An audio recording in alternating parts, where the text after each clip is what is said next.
face au projet, je crois que je pourrais dire que mes attentes étaient plus personnelles, professionnelles, envers moi, envers mes apprentissages. Performer mieux en espagnol, de finaliser mon apprentissage de la langue. Je voulais voir la culture. Cuba, c'était un pays qui m'intéressait pour sa politique aussi, c'est les facteurs sociaux. C'était un peu un mélange d'expérience personnelle et d'expérience professionnelle en même temps. Mais c'était évident que c'était pour surtout savoir comment ça fonctionne, la coopération internationale. Je m'attendais, j'avais des attentes assez élevées, je dirais. C'est un projet que je voyais très, très gros, où on travaillerait fort, on serait très impliqué avec les gens de la communauté, à faire plein de projets, à travailler beaucoup avec eux, à échanger beaucoup avec les gens de la communauté. Je voyais ça assez gros.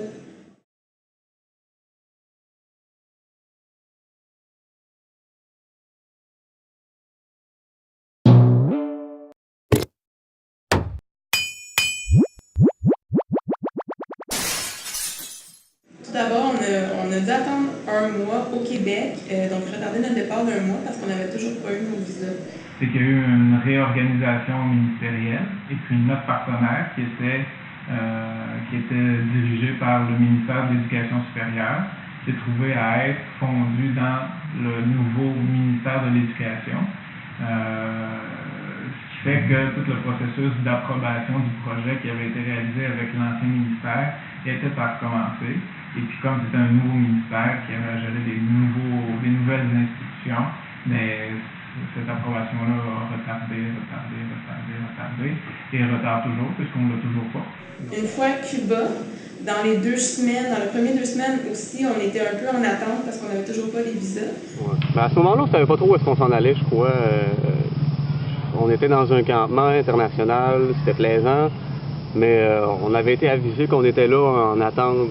Avant qu'on parte, justement pendant le mois d'attente, une fois qu'on a eu la nouvelle, moi j'espérais toujours qu'une fois rendu ici, ça finisse par débloquer, puis qu'on réalise le projet comme prévu.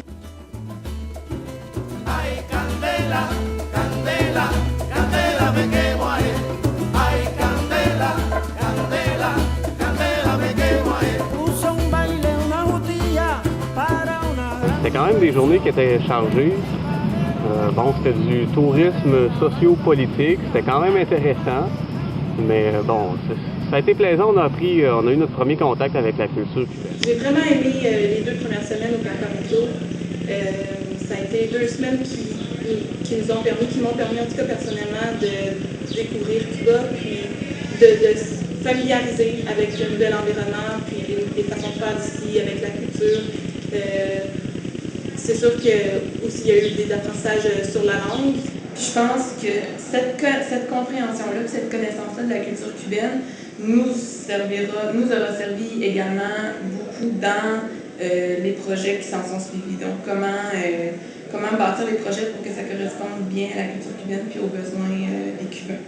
Il y a eu un peu de fatigue aussi parce que l'horaire était très chargé, mais en général, ça s'est bien passé. Un peu d'incertitude aussi face au projet, mais encore là, jusqu'à l'annonce de l'annulation du projet, la confiance était encore là, donc on ne s'inquiétait pas trop avec ça. Il a fallu, à un certain moment donné, prendre la décision que le projet ne pourrait pas avoir lieu avec les contraintes qu'on avait du ministère des Relations internationales, les contraintes que les participants aussi avaient avec le retour aux études, leur job qui les attendait, etc.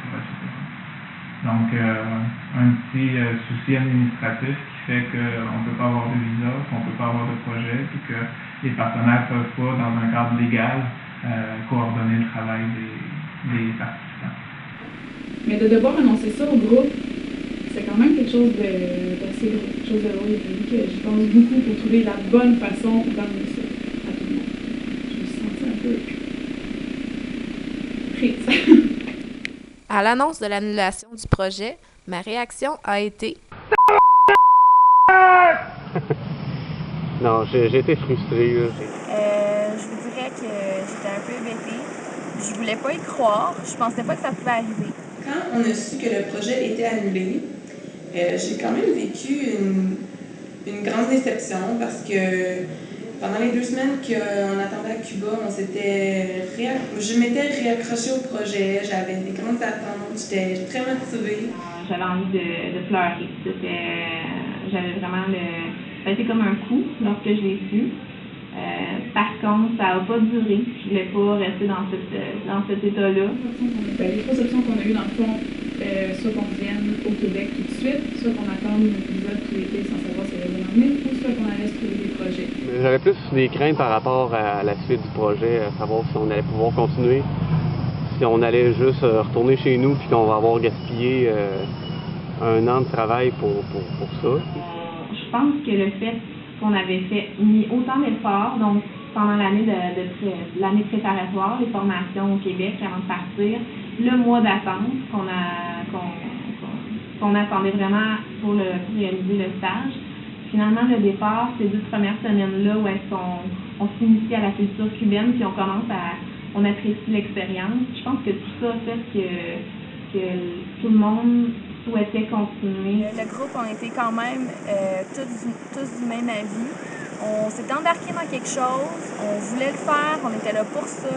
Donc, il n'était pas question qu'on retourne au Québec. Il fallait vraiment s'investir à fond. Donc, c'est ce qu'on a fait. Lorsque votre groupe s'est rapidement solidarisé autour d'un sentiment commun, qui était qu'il n'était pas question de revenir avant la fin du projet. Et puis ça a fait que tout le monde a voulu mettre du sien pour essayer de trouver une solution alternative, puis trouver un projet alternatif. Et moi, j'ai pris beaucoup de plaisir à justement aller rencontrer les gens, à leur expliquer notre raison d'être ici, qu'est-ce qu'on fait là, pourquoi, puis qu'est-ce qu'on peut leur apporter, aller dialoguer avec eux. Puis moi, personnellement, c'est quelque chose avec quoi je suis à l'aise, qu'est-ce que j'aime faire. Donc je me rends compte à la fin du stage que dans le fond, c'est peut-être mieux que ça se soit déroulé comme ça parce que ça a fait ressortir mes forces puis mes intérêts. La recherche de partenaires, c'est une étape que j'ai aimé faire parce que c'était la première fois que je faisais quelque chose comme ça. Puis je pense que j'ai beaucoup appris aussi au travers de ce processus-là. J'ai vraiment aimé approcher des gens, leur présenter notre projet, dire qui on est, pourquoi est-ce qu'on est à Cuba, puis pourquoi est-ce qu'on a envie de travailler avec eux. Puis ce qui a aidé, je pense, c'est que la réaction des gens a été assez positive à ça. Il y a quelques endroits qui nous ont expliqué les raisons pour lesquelles on n'aurait pas pu travailler avec ces gens-là cet été. Puis c'était très correct, c'était bien expliqué, puis on se comprenait très bien. Puis les gens qui ont accepté de travailler avec nous cet été étaient aussi très ouverts, très enthousiastes. Ça a été des hauts et des bas. Parfois, on rencontrait un potentiel partenaire, ça allait bien pour le premier contact. Mais en discutant un peu plus, on se rendait compte qu'on n'était pas en mesure de les aider, soit par manque de matériel, par manque de temps ou par manque de compétences aussi. Quand on a trouvé nos nouveaux partenaires, l'Aquarium et le Zoo, j'étais vraiment contente. Je m'attendais à tout. Je me suis dit, on go with the flow. On va voir comment ça se passe, qu'est-ce qu'on peut faire avec les moyens qu'on a. Dans le laps de temps qui nous restait pour mettre sur pied un projet, c'était pratiquement impossible de monter un projet qui ressemblait à notre projet initial. J'ai dû, pour garder le moral, puis pour rester motivée par rapport à ce projet-là, j'ai dû réviser mes objectifs puis réviser mes attentes.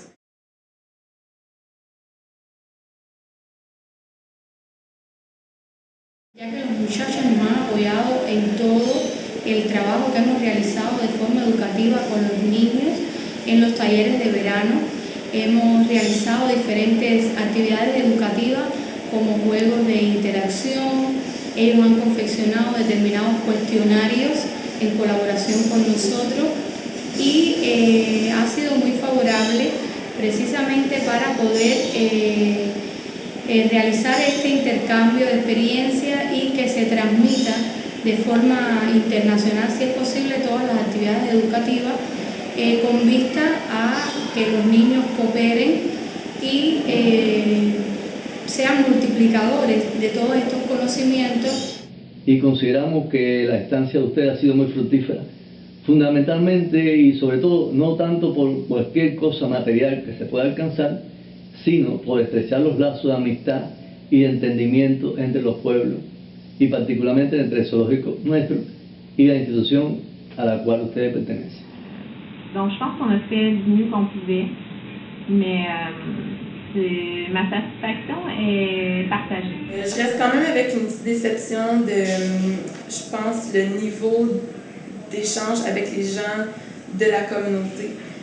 Ça s'est pas beaucoup fait dans le cadre du projet, puis ça reste une déception que j'ai eue. Les éducatrices étaient super contentes de notre travail, puis j'ai l'impression que c'est du matériel qu'elles vont réutiliser par la suite. Donc pour ça, je suis vraiment satisfaite de ce qu'on a pu faire ici. Mais comme je l'ai dit tout à l'heure, on est arrivé comme un cheveu sur la soupe, puis il a fallu faire en conséquence avec les partenaires. Je crois qu'on a pu apporter ce qu'on pouvait, puis qu'eux ont apprécié aussi. Ce qu'ils nous ont démontré, c'est que ça a été apprécié. Ce que je vais retenir de mon expérience ici à Cuba, c'est que quand on réalise un projet à l'étranger, il faut être prêt à tout, prêt à ce que les choses ne se déroulent pas nécessairement comme c'était prévu. Il faut faire preuve de beaucoup de patience, puis surtout être tolérant aux incertitudes, puis aux doutes. Tout ce qui a rapport à la gestion d'incertitudes.